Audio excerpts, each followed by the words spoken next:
चलिए जानते हैं हरियाणा की 25 बड़ी खबरों को सिर्फ 10 मिनट में। लेकिन उससे पहले वीडियो को लाइक और चैनल को सब्सक्राइब जरूर करें। फरीदाबाद के HSVP ग्राउंड में रैली में पहुंचे सीएम सैनी। फरीदाबाद में हरियाणा के मुख्यमंत्री नायब सिंह सैनी ने HSVP ग्राउंड में आयोजित धन्यवाद एवं विकसित फरीदाबाद रैली को संबोधित किया। यह उनका लगातार दूसरा दिन का दौरा रहा। इससे पहले उन्होंने सूरजकुंड में FMDA की वार्षिक बैठक में हिस्सा लिया था। रैली से पहले सीएम ने स्वच्छता शुभंकर और कॉमिक का अनावरण किया तथा कई विकास परियोजनाओं का शिलान्यास और उद्घाटन किया। मंच पर प्रदेशाध्यक्ष मोहन लाल बड़ौली, मंत्री विपुल गोयल समेत कई नेता मौजूद रहे। इस दौरान सरकार की योजनाओं और विकास कार्यों को जनता के सामने प्रस्तुत किया गया। हिसार में 1 लाख रिश्वत लेता RTI एक्टिविस्ट गिरफ्तार। हिसार में सिटी थाना पुलिस ने एक कथित RTI एक्टिविस्ट को 1 लाख की रिश्वत लेते हुए रंगे हाथ गिरफ्तार किया। आरोपी मनोज सिंधवानी एक मोबाइल शॉप मालिक से बिल्डिंग पर RTI न लगाने के बदले पैसे मांग रहा था। पीड़ित मुकेश ने इसकी शिकायत SP से की, जिसके बाद पुलिस ने जाल बिछाया और आरोपी को पकड़ लिया। बताया गया कि आरोपी बिल्डिंग सील कराने की धमकी देकर वसूली कर रहा था। पुलिस ने मामला दर्ज कर आगे की जांच शुरू कर दी है और अन्य संभावित मामलों की भी पड़ताल की जा रही है।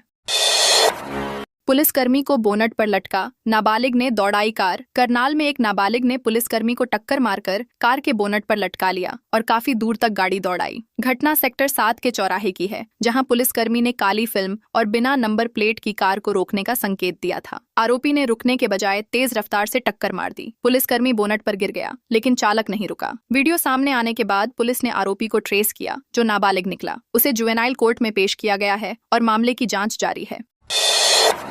हरियाणा के कांग्रेस नेता को भेजा 78 करोड़ का बिल। नारनौल में एक कांग्रेस नेता को बिजली विभाग ने 78 करोड़ 92 लाख रुपए का चौंकाने वाला बिल भेज दिया। यह बिल अप्रैल 2026 की अवधि का बताया गया है, जबकि मीटर रीडिंग केवल 6 दिनों की है। बिल में असंभव यूनिट्स दर्ज होने से उपभोक्ता हैरान रह गया। पीड़ित ने तुरंत बिजली विभाग से संपर्क किया, लेकिन समाधान नहीं मिला। उनका आरोप है कि यह जानबूझकर किया गया है। विभाग के अधिकारियों ने मामले की जाँच शुरू कर दी है और तकनीकी त्रुटि की संभावना जताई जा रही है।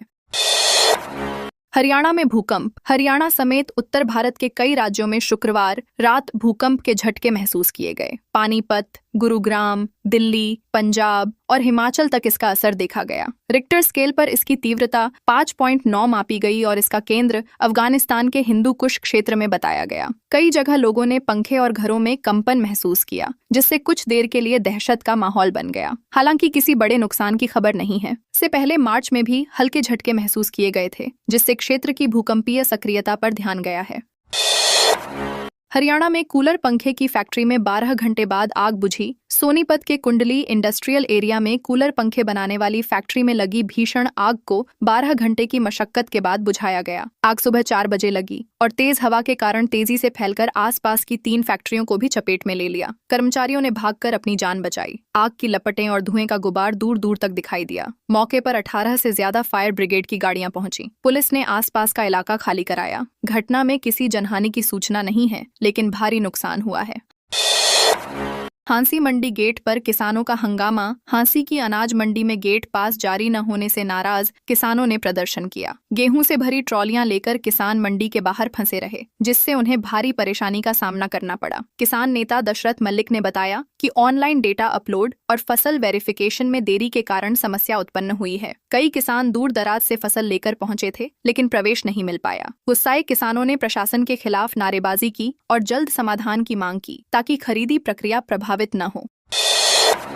नारनौल में कैंपर सवारों ने युवकों पर किया हमला। नारनौल के निजामपुर क्षेत्र में कैंपर सवार हमलावरों ने 2 युवकों पर हमला कर दिया। आरोप है कि हमलावरों ने बाइक रुकवाकर लोहे की रॉड और डंडों से बेरहमी से पिटाई की, जिससे एक युवक के हाथ पैर में फ्रैक्चर हो गया। पीड़ित धीरज ने पुलिस को शिकायत दी है, जिसमें कई नामजद आरोपियों का जिक्र किया गया है। घटना के बाद इलाके में दहशत का माहौल है। पुलिस ने मामला दर्ज कर जांच शुरू कर दी है और आरोपियों की तलाश में दबिश दी जा रही है।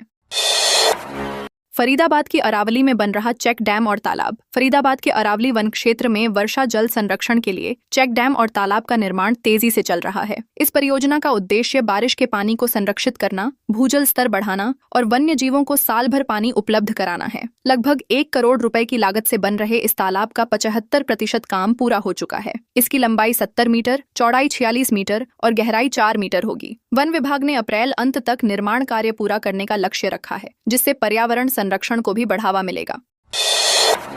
अपना अंगूठा काटकर सीएम को सौंपेंगे। पूर्व प्रधान जींद के झुलाना में किसानों और आढ़तियों की अनिश्चितकालीन हड़ताल दूसरे दिन भी जारी रही। बायोमेट्रिक सिस्टम के विरोध में धरने के दौरान ढांडा खाप के पूर्व प्रधान नरेश ढांडा ने बड़ा ऐलान किया कि अगर 2 दिन में नियम वापस नहीं लिया गया तो वे अपना अंगूठा काटकर मुख्यमंत्री को भेज देंगे। हड़ताल के चलते मंडी का कामकाज पूरी तरह ठप रहा। आढ़ती एसोसिएशन के प्रधान पवन लाठर ने आरोप लगाया कि सरकार बिना जमीनी हकीकत समझे फैसले थोप रही है, जिससे किसान और आढ़ती दोनों परेशान हैं।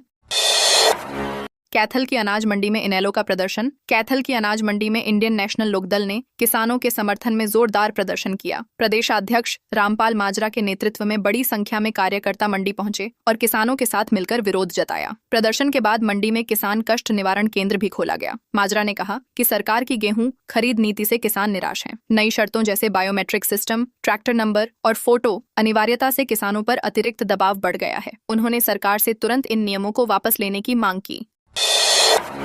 सोनीपत पुलिस ने 40 गुम हुए मोबाइल फोन किए बरामद। सोनीपत पुलिस की साइबर सेल ने विशेष अभियान चलाकर 40 गुमशुदा मोबाइल फोन बरामद किए हैं, जिनकी कीमत करीब 10 लाख रुपए बताई जा रही है। यह कार्रवाई पुलिस आयुक्त ममता सिंह और अन्य वरिष्ठ अधिकारियों के निर्देशन में की गई। पुलिस ने CEIR पोर्टल और तकनीकी जांच के जरिए इन मोबाइलों को ट्रैक किया। बरामद मोबाइल उनके असली मालिकों को सौंप दिए गए, जिससे लोगों में खुशी देखी गई। पुलिस अधिकारियों ने बताया कि साइबर सेल लगातार ऐसे मामलों में काम कर रही है और भविष्य में भी चोरी व गुम मोबाइल ट्रैक कर वापस दिलाने का प्रयास जारी रहेगा।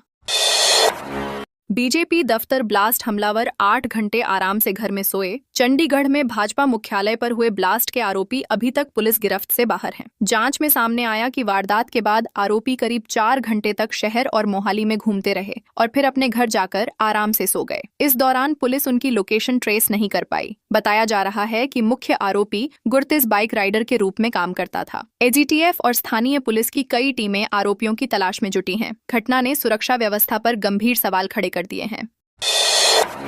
जाट आंदोलन पर यशपाल मलिक के बड़े खुलासे। जाट आरक्षण आंदोलन को लेकर नेता यशपाल मलिक ने वर्षों बाद बड़ा बयान दिया है। उन्होंने एक इंटरव्यू में कहा कि दिल्ली कूच के दौरान कुछ राजनीतिक ताकतें अपने फायदे के लिए सक्रिय थीं। मलिक के अनुसार उस समय यह आशंका जताई जा रही थी कि बड़ी संख्या में लोग दिल्ली पहुंचे तो हालात बिगड़ सकते हैं और हिंसा फैल सकती है। उन्होंने संकेत दिया कि आंदोलन के दौरान कई फैसले राजनीतिक दबाव में लिए गए। उनके इस बयान के बाद एक बार फिर आंदोलन और उससे जुड़े घटनाक्रम चर्चा में आ गए हैं। भिवानी से रोहतक पेपर देने गई छात्रा लापता। भिवानी से रोहतक परीक्षा देने गई BSSC फाइनल ईयर की छात्रा लापता हो गई है। छात्रा 1 अप्रैल को घर से निकली थी, लेकिन शाम तक वापस नहीं लौटी। परिजनों को घर पर एक नोट मिला, जिसमें उसने अपनी मर्जी से जाने की बात लिखी है। परिवार ने पुलिस में शिकायत दर्ज कराई है और बेटी की तलाश की गुहार लगाई है। पुलिस ने मामला दर्ज कर जांच शुरू कर दी है और आसपास के क्षेत्रों में तलाश की जा रही है। घटना से परिवार में चिंता और तनाव का माहौल बना हुआ है।